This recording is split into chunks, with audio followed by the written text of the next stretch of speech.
नमस्कार। आइए बात करता हूं सबसे पहले कनिष्ठा उंगली के बारे में। कनिष्ठा उंगली ज्ञान के स्तर को बताने वाली उंगली कहलाती है और इसका स्वरूप बहुत ही सुंदर है। यानी अगर आपका हाथ देखता हूं तो उसमें भारीपन का हाथ जो होता है वो कुछ संघर्ष कराने वाला होता है। तो यहाँ आपकी जो कनिष्ठा उंगली है इसमें बुद्धि की कोई भी कमी नहीं है। भाषा शैली बहुत ही सुंदर है, लोगों को साथ लेकर के चलते हैं, सबसे बहुत व्यवहारिक रिश्ते रखते हैं, अपनी तरफ से किसी से कोई लड़ाई झगड़ा झंझट नहीं करते हैं, यारदाश्त भी आपकी बहुत अच्छी है। तो कुल मिलाकर जो ज्ञान की कनिष्ठा उंगली है वो आपके अनुकूल यहाँ पर आपका साथ दे रही है। अब बात करता हूँ यहाँ पर सूर्य की उंगली के बारे में। सूर्य की उंगली, और यदि मैं सूर्य की उंगली को देखता हूँ तो यहाँ पर यदि मैं देखूँ तो ये अपने आप में आपकी उंगली की लंबाई लगभग बृहस्पति की उंगली के बराबर चली गई। यानी ऐसी स्थितियाँ जब देखी जाती हैं तो व्यक्ति के जीवन के अंदर यहाँ पर बहुत ज़्यादा खड़ी हुई रेखाएं भी नहीं है। अगर मैं देखता हूँ तो बहुत ज़्यादा सुंदर स्वरूप सहयोगी राज्य सरकार से संबंधित कार्यों से के लिए जो अच्छी सहयोगी रेखाएं चाहिए वो भी आपके पास नहीं है। कुल मिलाकर के आपके जीवन के अंदर सम्मान का संघर्ष कराने वाली ये सूर्य की उंगली, और बिल्कुल इसके जो गैप बना हुआ है वो शनि की उंगली के साथ में, वो आपके जीवन के अंदर आपकी अपनी ज़िंदगी की इतनी जद्दोजहद होगी जिसके कारण आप माता पिता के लिए समय नहीं दे पाएंगे। तो इस तरह की स्थितियाँ यहाँ शनि और सूर्य की उंगली के बीच में, और बहुत ज़्यादा राज्य सरकार से लाभ लेने के संकेत यहाँ पर उंगलियों पर नहीं है। आइए बात करता हूँ शनि की उंगली के बारे में। शनि की उंगली अच्छे धन के स्वरूप के लिए जानी जाती है। जैसा कि मैं हमेशा लोगों से कहता हूँ कि आपकी उंगलियों पर यदि सबसे ऊपर वाले पोरों पर चक्र बनते हैं, शंख बनते हैं, तो वो आपको कहीं ना कहीं शक्ति देते हैं, कहीं ना कहीं से ऊर्जा बनाए रखते हैं। ऐसी तो मुझे दिखलाई कुछ नहीं पड़ रही, लेकिन अगर यहाँ पर्वतों को भी देखता हूँ तो सपाट पर्व हैं, सपाट पर्व है, बीच में बड़ा कट है, धन के लिए संघर्ष दिखलाने वाला ये स्वरूप अच्छा नहीं। यानी आपके जीवन के अंदर धन के संघर्ष को वर्तमान स्थितियों में दिखलाने वाला ये आपकी यहाँ शनि की उंगली है। स्वास्थ्य के हिसाब से कोई इसमें खराबी नहीं है क्योंकि प्रथम पर्व एकदम उत्तम है। आइए बात करता हूँ बृहस्पति की उंगली के बारे में।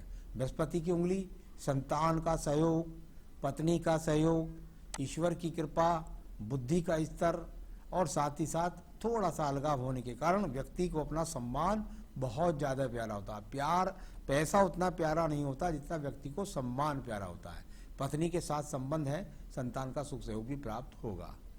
अब बात करता हूं आपके बुध पर्व के बारे में। देखिए, अगर बुध पर्व को देखता हूं तो कुछ फूला फूला सा आपका बुध पर्व है। भगवान की कृपा ये है कि फूला पर्व होने के बाद भी इस पर्व पर कहीं पर भी यदि आप देखेंगे तो कहीं पर भी आपको ऐसा नजर नहीं आएगा कि इस पर कोई रेखा नजर आ रही हो। यहाँ किसी भी प्रकार का कोई भी अशुभ चिन्ह नहीं है। अगर शुभ चिन्ह होते तो बहुत ज़्यादा अच्छी बात हो जाती। अब ये सामान्य होना, सामान्य का मतलब होना है कि व्यक्ति के जीवन के अंदर सामान्य सुख साधन पैदा होना, यानी कि निश्चित रूप से स्थिति कितनी भी खराब क्यों ना हो जाए, पर्वत क्योंकि खराब नहीं है, खराब रेखा नहीं है, धन के आगमन तो आपके पास में बने ही रहेंगे। ये देखिएगा सूर्य पर्व पर रेखाएं एक दूसरे को माइनस रूप में भी काट रही हैं, यानी इनको राहु रेखाएं बोल देते हैं। और यहाँ देखिए इस जगह काट रही हैं, इसी एज के फैक्टर के आसपास हैं। यानी कुल मिलाकर के भाग दौड़ भी लगी हुई है, सम्मान भी कोई ज़्यादा नहीं मिल रहा, राज्य सरकार का लाभ भी नहीं मिल रहा। इस प्रकार की यहाँ पर ये रेखाएं हैं। ऊपर एक आपके पास बहुत बेहतरीन जो ऊपर की तरफ से रेखा निकल रही है उसको बोलते हैं बुद्धि रेखा, और बुद्धि रेखा बहुत सर्वश्रेष्ठ स्वरूप के साथ में आपके पास में मौजूद है। तो राज्य सरकार से अभी कोई लाभ नहीं, किसी भी नेतागिरी में जाने का प्रयास ना करें, कोई लाभ नहीं। साथ ही साथ यहाँ पर काफ़ी संघर्ष को दिखलाने वाला आपका सूर्य पर्व है।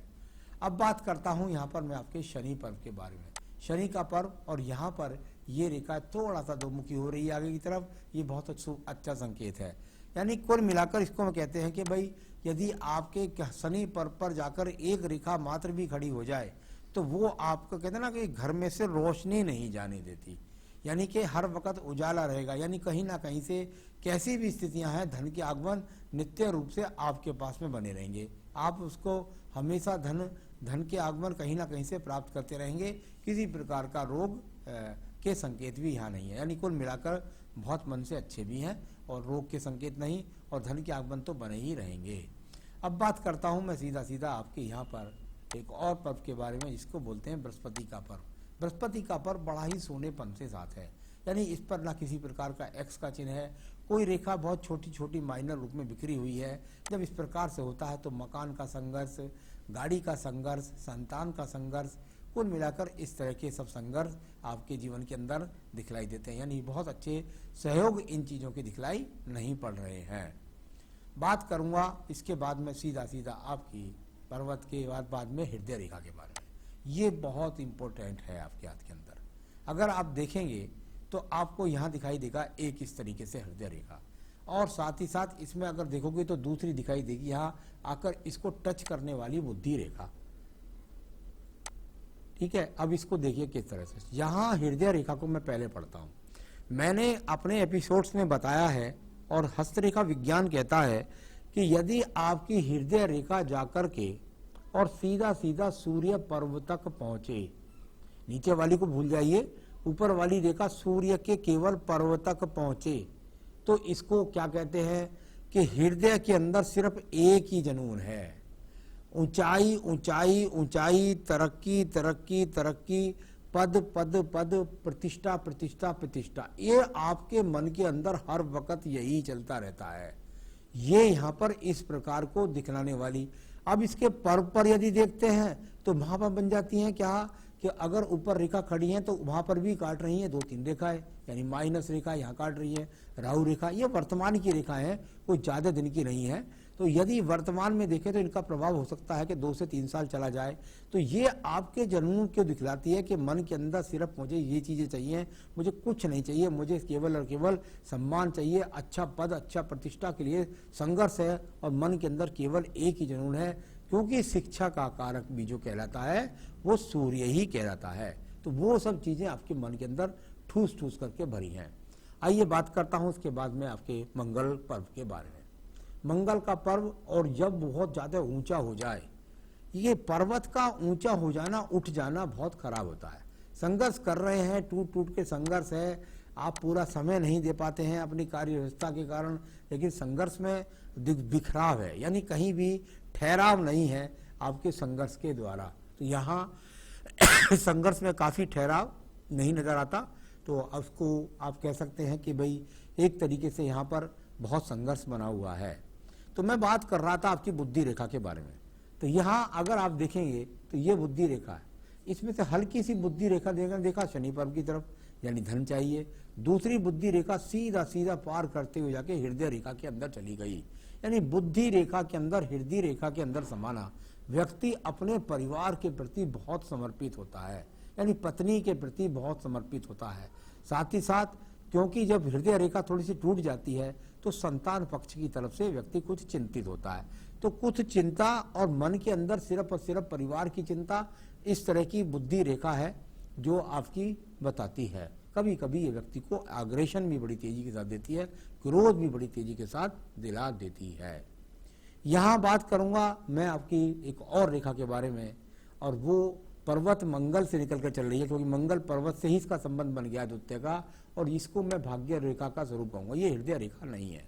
अगर मैं इस रेखा का संबंध देखूं तो एक लगेगी आपको देखने में हृदयाग्नि रेखा, लेकिन यहाँ इसका संबंध मंगल पर्व से है, और मंगल पर्व से रेखा निकले तो पक्की बात तो होगी कि जॉब के द्वारा भाग्य बनेगा।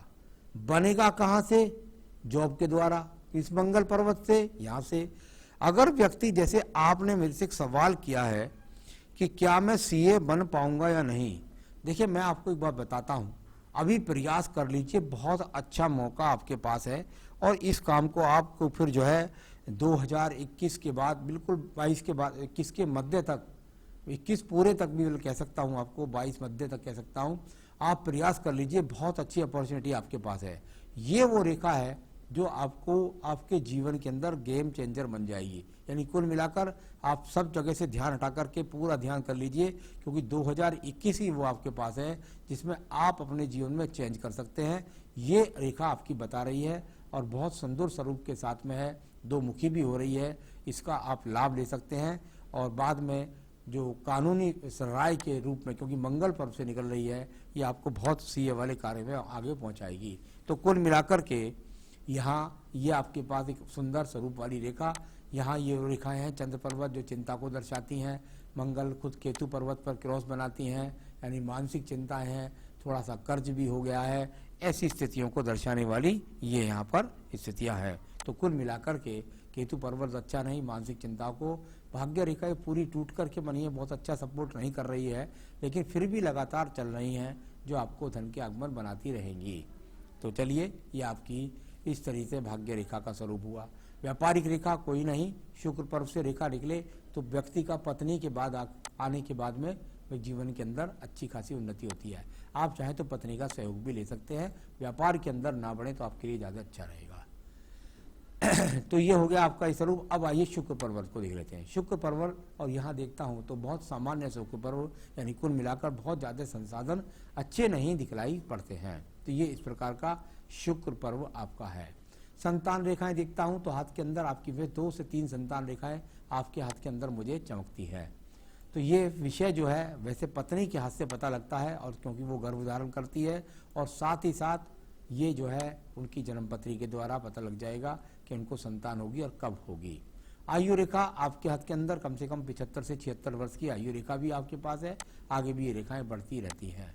तो ज़्यादा सपोर्ट नहीं है पैतृक संपत्ति का, कुल मिलाकर सामान्य सा परिवार से सपोर्ट है। तो ये सब चीज़ें आपको मैंने आपके हाथ के स्वरूप से बताई हैं, और आपके सवाल का जवाब मैं देने वाला हूँ। यहाँ आपकी एज हो गई है 84 के हिसाब से लगभग 36 वर्ष। तो चलिए मैं बताता हूँ मकान कब तक होगा। यहाँ आपकी भाग्य रेखा यहाँ से जाती हुई, और ये आपके जीवन का 36वां वर्ष, और यहाँ पर बनता हुआ ये एक त्रिकोण, यानी कुल मिलाकर के आपके पास में ये अपॉर्चुनिटी जो आने वाली है वो आपको बता रहा हूँ 2022-23 के बीच में कुछ ऐसी अपॉर्चुनिटी आएगी कि हो सकता है कि उस समय आपको थोड़ा सा कर्ज लेना पड़ जाए, लेकिन 22 और 23 में अपॉर्चुनिटी आपके पास आएगी। उस समय आप कोई प्लॉट खरीद सकते हैं, कोई मकान खरीद सकते हैं। कभी कभी व्यक्ति गाड़ी खरीद लेता है, मकान का धन को छोड़ देता है। तो ऐसी स्थितियों के लिए यहाँ पर 2022 और 23 में मौका आपको आएगा। जॉब इस कंपनी में अच्छी रहेगी या चेंज होगी? देखिए, अभी तो मैं आपसे कहूँगा कि जॉब को चेंज करने का प्रयास ना करें। 2021 तक कम से कम इसी जॉब में रहें, उसके बाद में आप चेंज का प्रयास करें, और चेंज भी हो जाएगी और ठीक भी मिलेगी। हो सकता है घर से काफ़ी दूर जाना पड़े। कर्जा बढ़ रहा है, ख़त्म कैसे होगा? बिल्कुल, थोड़े से उपाय बता दूंगा, वो कर लीजिएगा, आपका कर्जा भी ख़त्म हो जाएगा। आगे का जॉब कैसा रहेगा? जॉब जीवन में निरंतर बढ़िया रहेगा, ऐसी बात नहीं है, सब कुछ अच्छा रहेगा, अच्छी भाग्य रेखाएं हैं, सब कुछ अनुकूल होगा। संघर्ष जरूर है, सम्मान प्राप्ति का संघर्ष, उसके लिए मैं उपाय बता रहा हूँ, करिएगा, लाभ मिलेगा। संतान के बारे में पत्नी की जन्मपत्री भेजिएगा या उनका हस्तरेखा, तब आपको बता सकते हैं। आपके हिसाब से संतान योग है। तो यहाँ सबसे पहले क्या करना है आपको? सबसे पहले आप पुखराज धारण करिए, श्रीलंकन पुखराज बेहतरीन सा करिए, क्योंकि मैं चाहता हूं कि आपको संतान सुख के साथ में आपका जीवन बेहतरीन बन जाए। और बृहस्पति की कृपा, ज्ञान की कृपा होती है, और उसकी कृपा से आपकी एकदम एनर्जिक लेवल बढ़ जाए, और जब आप पेपर करने बैठें तो एकदम आपका सीए का पेपर क्लियर हो जाए। तो उसके लिए आपको बेहतरीन सा पुखराज यहाँ पहनना होगा। आपको मिल जाए तो ठीक है, नहीं तो श्रीलंकन पुखराज आप मुझसे ले सकते हैं, मैं आपके स्थान तक पहुँचा सकता हूँ और आपको मुहूर्त भी बता सकता हूँ। तो एक पुखराज बेहतरीन सा पहनना है। पूजा के अंदर देवी कवच शुरू कर दीजिए। दुर्गा सप्तशती का देवी कवच का लिंक मैं दे रहा हूँ, उसको शुरू कर दीजिए। पूजा के अंदर देवी कवच पढ़िए, और साथ में पढ़िए दारिद्र्य दहन स्रोत। तो ये आप दोनों के दोनों पढ़िए, पति पत्नी दोनों पढ़ सकते हैं। संतान वाली दिक्कत कोई आएगी तो मैं पत्नी के हाथ से जन्मपत्री से बताऊंगा, वो पूजा पाठ उनको बताऊंगा। तो कुल मिलाकर के आपके सारी हाथ की रेखाओं पर्वतों के बारे में मैंने बताया। नमस्कार।